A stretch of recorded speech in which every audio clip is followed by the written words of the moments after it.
Selamat pagi pemirsa, kembali lagi berjumpa dalam bedah editorial Media Indonesia edisi hari ini Sabtu 8 Desember 2012. Kali ini bersama saya Robert Haryanto. Sebanyak acara kami juga mengundang Anda untuk memberikan komentar dan opini tentang topik pada pagi ini.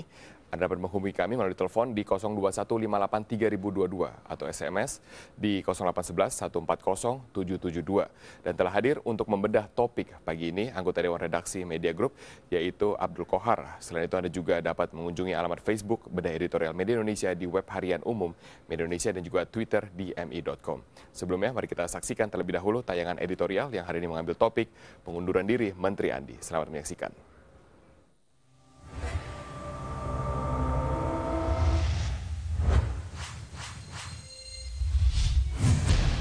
Pengunduran diri Menteri Andi. Hanya dalam kurun sekitar 16 jam sejak diumumkan sebagai tersangka oleh Komisi Pemberantasan Korupsi (KPK), Andi Alifian Malarangen mengundurkan diri dari jabatan Menteri Pemuda dan Olahraga. Dia menyatakan akan fokus menghadapi kasus hukum terkait dengan dugaan korupsi proyek pusat pendidikan, pelatihan, dan sekolah olahraga nasional di Hambalang, Bogor yang menjeratnya. Andi menjadi menteri aktif pertama yang ditetapkan sebagai tersangka dalam kasus dugaan korupsi sejak KPK berdiri pada 2003. Ia juga sekaligus menjadi pejabat aktif pertama yang mengundurkan diri begitu diumumkan sebagai tersangka. Selama ini, jika seorang pejabat dinyatakan sebagai tersangka oleh penegak hukum dengan dalih asas praduga tak bersalah, mereka ogah mundur. Mereka berlindung di balik peraturan yang menyebutkan bahwa hanya pejabat yang sudah mendapatkan vonis berkekuatan hukum tetaplah yang harus mundur. Bahkan, ada gejala kian konyol yang kini menjangkiti birokrat negara, yakni tak merasa terganggu dipromosikan, kendati baru saja menjalani hukuman dalam kasus korupsi.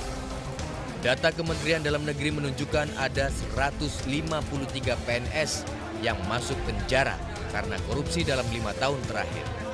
Sebagian dari PNS yang menjadi terpidana korupsi dan telah menjalani hukuman itu justru mendapat promosi dan menduduki jabatan eselon 2 di tingkat provinsi atau kabupaten. Setidaknya ada 14 PNS bekas terpidana korupsi yang justru mendapat promosi jabatan strategis di daerah. Hanya 2 orang yang mengundurkan diri dari jabatan, itu pun setelah mendapat tekanan dari publik. Maka, langkah Andi Malarangen yang mundur dari jabatan menteri secepat-cepatnya setelah ditetapkan sebagai tersangka patut kita apresiasi. Di tengah begitu kuatnya syahwat mempertahankan kekuasaan, bahkan ketika telah dijerat kasus korupsi, kerelaan untuk mundur adalah langkah yang amat membantu.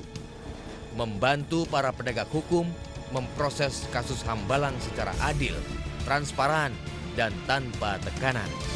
Selain itu, membantu jajaran kementerian untuk tetap dapat bekerja secara tenang.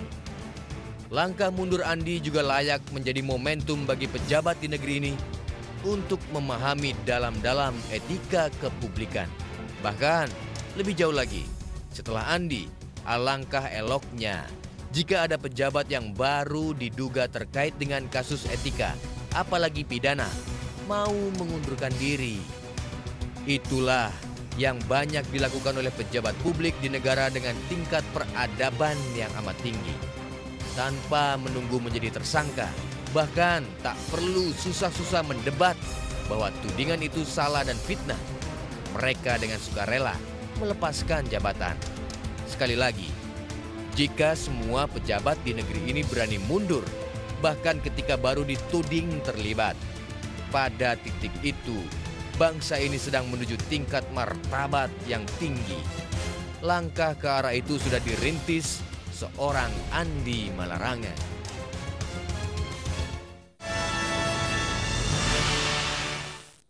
Itulah topik pada pagi hari ini, pengunduran diri Menteri Andi. Kami akan membedahnya sesaat lagi, tetaplah bersama kami.